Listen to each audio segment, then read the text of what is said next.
Yo, c'est Altosan, votre youtubeur intérimaire préféré est de retour. Je vais pas vous mentir, depuis la dernière vidéo, il y avait vraiment rien qui me donnait envie de parler d'autres sujets, de refaire une vidéo en globalité. Mais là, il s'est passé un truc qui m'a obligé à reprendre le micro.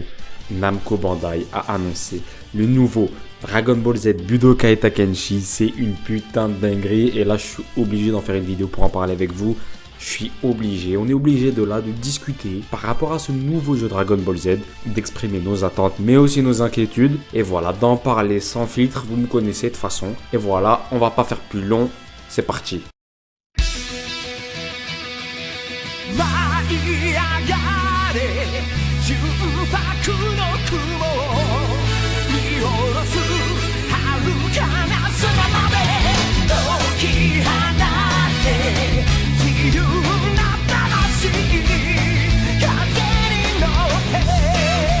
Et oui, dans la nuit du dimanche 5 mars 2023, Namco Bandai vient d'annoncer par un petit trailer récapitulatif, ils viennent d'annoncer officiellement être en pleine préparation d'un nouveau jeu Dragon Ball Z Budokai Tenkaichi. Voilà, on l'appellera Dragon Ball Z Budokai Tenkaichi 4 pour l'instant, mais il n'y a pas de nom prédéfini, ils nous ont pas donné de nom spécifique. Ça peut très bien être, je sais pas moi, comme le jeu Ultimate Tenkaichi, un blaze, voilà, qui sort de la série 1, 2, 3. Mais en tout cas, ils nous ont montré un petit trailer avec des images bien sûr des anciens jeux Budokai Tenkaichi et à la fin du trailer, des images inédites du nouveau jeu et on va pouvoir en parler précisément. Il faut savoir que Dragon Ball Z Budokai Tenkaichi est un jeu qui a marqué toute une génération et moi le premier. Si je dois me rappeler de mes premières expériences jeux vidéo, surtout sur la PlayStation 2, c'est Budokai Tenkaichi. Les bornes à Auchan où tu pouvais jouer à Budokai Tenkaichi 2, je m'en rappelle comme si c'était hier. Quand je partais au bled avec mes cousins et qu'on se tapait des tournois Budokai Tenkaichi jusqu'au bout de la nuit,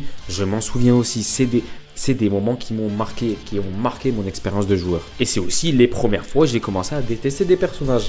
Mais vraiment, à les détester du fond de mon âme. Kid Buu, je m'en rappelle toujours. Plus de 10 ans après, je suis encore traumatisé de Kid Buu. C'est une dinguerie quand même. Kid Buu qui se met en boule et qui va te chercher même en enfer, c'est une dinguerie quand même. Bref, tout ça pour expliquer que Budokai Tenkaichi est un jeu qui a marqué toute une génération. Pourquoi ? Parce que c'est un jeu qui est généreux. Il y a eu moult jeux Dragon Ball qui sont sortis après Budokai Tenkaichi. Pourtant, quasiment aucun n'a réussi à procurer ce genre d'effet. L'effet d'être un jeu Dragon Ball Z complet du début jusqu'à la fin. La série Budokai Tenkaichi est vraiment extrêmement généreuse. Elle se focalise sur l'essentiel. Pour les plus jeunes qui m'écoutent, la série Budokai Tenkaichi, si on prend le jeu Budokai Tenkaichi 3, il y a plus de 150 personnages. Tous jouables, tous utilisables, tous avec des attaques spé différentes. Il y a toute l'histoire de Dragon Ball, c'est-à-dire l'histoire de Dragon Ball, Dragon Ball Z, Dragon Ball GT. Tout y est dans le jeu. L'histoire des films, c'est-à-dire qu'il y a l'histoire du film Gogeta, Janemba. Il y a tout. Des modes divers et variés tels que les classiques, le Tenkaichi Budokai, les versus, les combats en équipe. Il y a les fusions, tu peux te fusionner, c'est une dinguerie.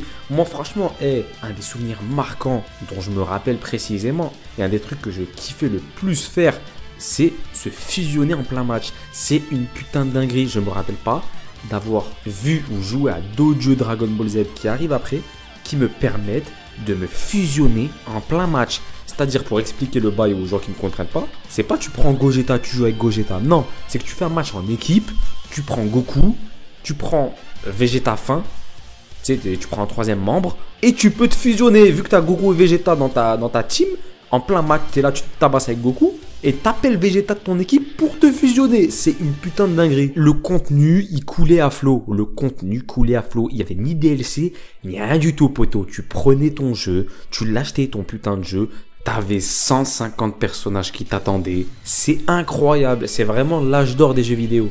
C'est cette époque-là en fait qui me rend nostalgique. C'est l'époque du contenu.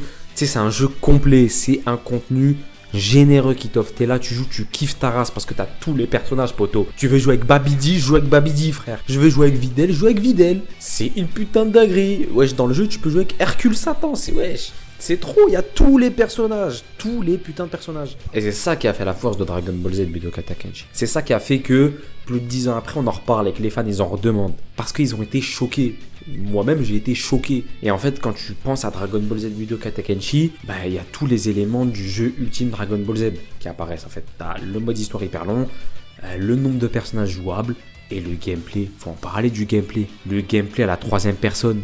Wesh, incroyable, c'était incroyable pour l'époque. Là, c'est pas juste la série Budokai en 2D en mode de Street Fighter. Là, non, c'était du 3D. Personnages en 3D, des combos hyper bien léchés. Les graphismes sont somptueux pour un jeu PS2. Tu peux rejouer à Dragon Ball Z Budokai Tenkaichi maintenant. Normal, tu peux y jouer en fermant les yeux. La tête de Wham, que Dragon Ball Z, Budokai Tenkaichi, le 1, le 2 ou même le 3, ils sont plus beaux que, je sais pas moi, par exemple, Dragon Ball Z, Battle of Z, je crois qu'il s'appelle comme ça le jeu, qui est juste horrible, c'est peut-être le pire jeu DBZ. Il est sorti en PS3 ou PS4, je sais même plus. Mais il est horrible en graphisme comparé à un Budokai Tenkaichi. Et moi je trouve ça dommage qu'avec le temps, cette plume Budokai Tenkaichi a été oubliée. Parce que oui, vous allez me dire, oui, il y a des jeux comme Xenoverse, etc. C'est toujours du combat en 3D, c'est toujours du combat un peu vu à la première personne. Ça ressemble à du Budokai Tenkaichi, tu vois, c'est du Budokai Tenkaichi. Ou même tu prends DBZ Kakarot. Mais non, c'est pas du Budokai Tenkaichi. Si on prend par exemple DBZ Kakarot et on prend Xenoverse, là oui, je peux te dire que les gameplays sont similaires. Tu regardes les angles des caméras, tu regardes les combos, oui. En fait, le terrain, il te paraît plus vaste, les personnages sont plus petits. Budokai Tenkaichi, c'est pas ça. Le seul jeu de l'histoire qui ressemble à Budokai Tenkaichi dans le gameplay et qui fait que c'est peut-être le deuxième jeu préféré que je kiffe dans la série, dans la saga DBZ en jeu vidéo, c'est la série Raging Blast. La série Raging Blast, là oui, c'est vraiment l'héritière directe. L'histoire de Raging Blast est complètement éclatée, les modes de jeu sont complètement éclatés, le nombre de personnages aussi est complètement éclaté, mais c'est l'héritière directe des Budokai Tenkaichi en termes de gameplay pur. C'est vraiment, je pense à Dragon Ball Z Budokai Tenkaichi en version HD, c'est Raging Blast qui me vient en tête directement. Parce qu'ils ont compris. Et quand tu regardes Raging Blast, oui, tu comprends que le gameplay, c'est pas du Xenoverse. Et j'espère qu'ils vont nous prendre quelque chose avec cet ADN-là. L'ADN de Budokai Tenkaichi, l'ADN d'un Raging Blast. Et pas l'ADN, tu sais, je sais pas comment on peut appeler ça, le modèle graphique d'un Xenoverse ou d'un Kakarot. Parce en fait, quand tu vois le gameplay, tu sens que Raging Blast, Budokai Tenkaichi, ça s'assemble. Xenoverse, Kakarot, ça s'assemble aussi. Mais c'est pas la même chose entre les deux. Et j'espère, du coup, c'est les craintes que j'ai. J'espère que ils garderont cet ADN des personnages un peu stock quand même, tu vois, un peu costaud, un peu là, un peu présent. Dans Budokai Tenkaichi, ils sont là, ils sont présents. Dans Raging Blast aussi, ils sont là, ils sont présents. Je sais pas comment l'expliquer, mais de toute façon à l'image ça se voit, vous voyez la différence directement. Mais j'espère du coup, et c'est mon attente principale au niveau du gameplay, j'espère qu'ils garderont ça. Et quand je vois le trailer en fait, je sais pas, j'ai du mal à l'exprimer. Sur le premier plan où on voit Goku, tu sais, au naturel, non transformé, on dirait du Budokai Tenkaichi. Mais quand tu le vois en Super Saiyajin Blue, on dirait une cinématique de Xenoverse par exemple. Si tu mets arrêt sur image, c'est pas bien de mettre arrêt sur image, c'est pas représentatif. Mais on dirait Xenoverse. Une cinématique de Xenoverse en tout cas. J'espère que c'est juste voilà quand les premières images du jeu, mais qu'on va jouer au jeu, ça sera pas ça. Mais en tout cas, oui, ça pose plein de craintes. Et même en termes de modèle économique du jeu, j'espère qu'ils garderont l'essence du modèle économique de Budokai Tenkaichi. Certes, c'est très peu probable. Bon, dans l'ère du temps, c'est l'ère des DLC, c'est l'ère du contenu additionnel, c'est l'ère des tenues bizarres qu'on va te mettre en DLC, alors que frère, Budokai Tenkaichi, t'avais toutes les tenues gratos, t'avais je sais pas combien de contenu additionnel compris dans le jeu. J'espère qu'ils vont donner la même quantité de contenu au jeu Day One à sa sortie, j'espère. Même si c'est très peu probable et qu'il y aura sûrement du DLC. Et ça va faire chier tout le monde, c'est sûr. Mais bon, en tout cas, voilà, c'est clairement mes craintes majeures. C'est en termes de gameplay. Tu peux pas faire un Dragon Ball Z Budokai Tenkaichi qui sort sur PS5 avec aucun temps de chargement possible. À part si voilà, tu fais du cross-gen, PS4, etc. Et là, tu nous mets les classiques, les masterclass, pages interactives de chargement qu'il y avait déjà dans les anciens Budokai Tenkaichi. Limite, tu es prêt à vouloir des pages de chargement juste pour ça. Juste pour avoir le Goku qui graille sa mère et le Vegeta beau gosse qui fait ses pompes sur les deux doigts. Mais bref, tu sors un jeu sur PS5 en 2023, 24, je sais pas quand il va sortir. T'es obligé déjà de mettre la saga Dragon Ball, Dragon Ball Z, Dragon Ball Super en entier déjà. Dragon Ball GT, tu la mets si allez, t'es gentil. Allez, tu sais quoi, tu mets tout. Voilà, ça serait vraiment le summum. Mais t'es déjà obligé de faire à minima le contenu de Dragon Ball Z Budokai Tenkaichi 3. Moi, j'arrive pas à avoir un monde où on joue à ce jeu-là.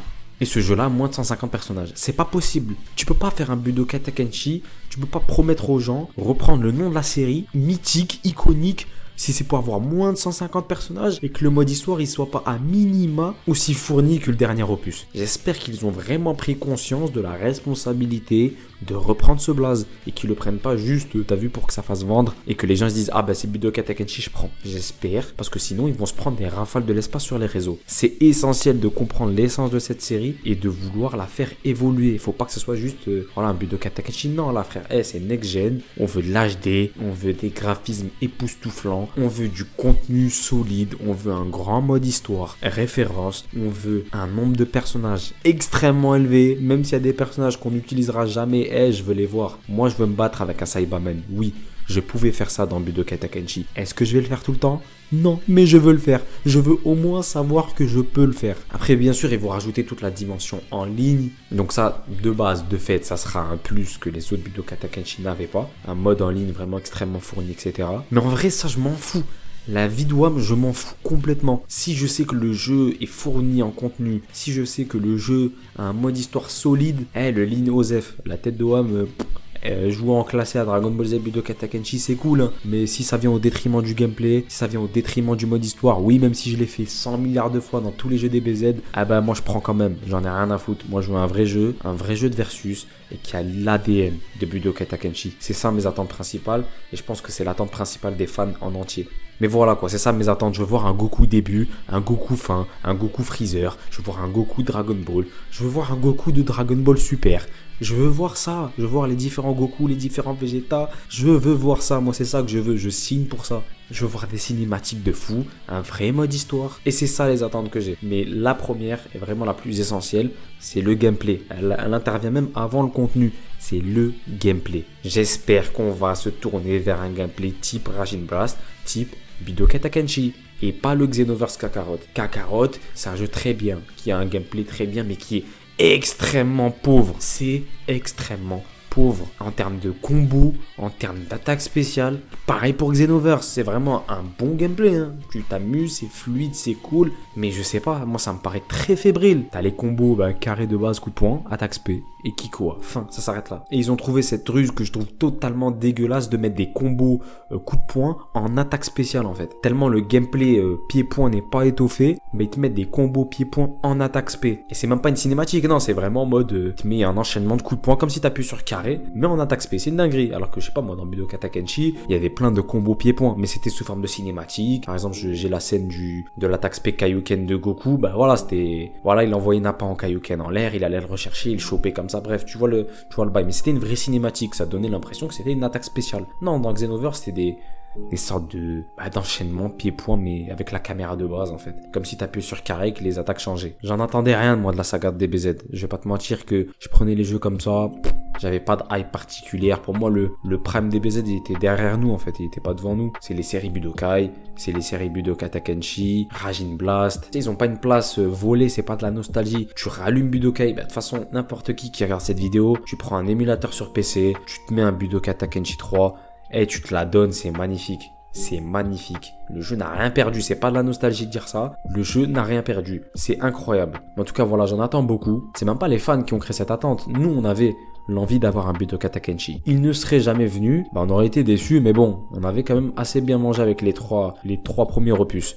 Là, ils réouvrent la boîte de Pandore, ils nous relâchent cette hype incroyable, ils nous la refont naître. C'est à eux d'assumer les conséquences maintenant, qui peuvent être très positives si le jeu est réussi, mais extrêmement négatives si le jeu est loupé. J'espère que la place de l'argent et du modèle économique ne va pas trop leur embourber le cerveau, et qu'ils vont quand même vouloir faire un vrai jeu avant que juste un produit marketing à DLC par milliers, parce que je peux te dire que s'ils nous lâchent des dizaines de personnages en DLC, ça va pas le faire. Donc voilà, j'espère que voilà, ça va être...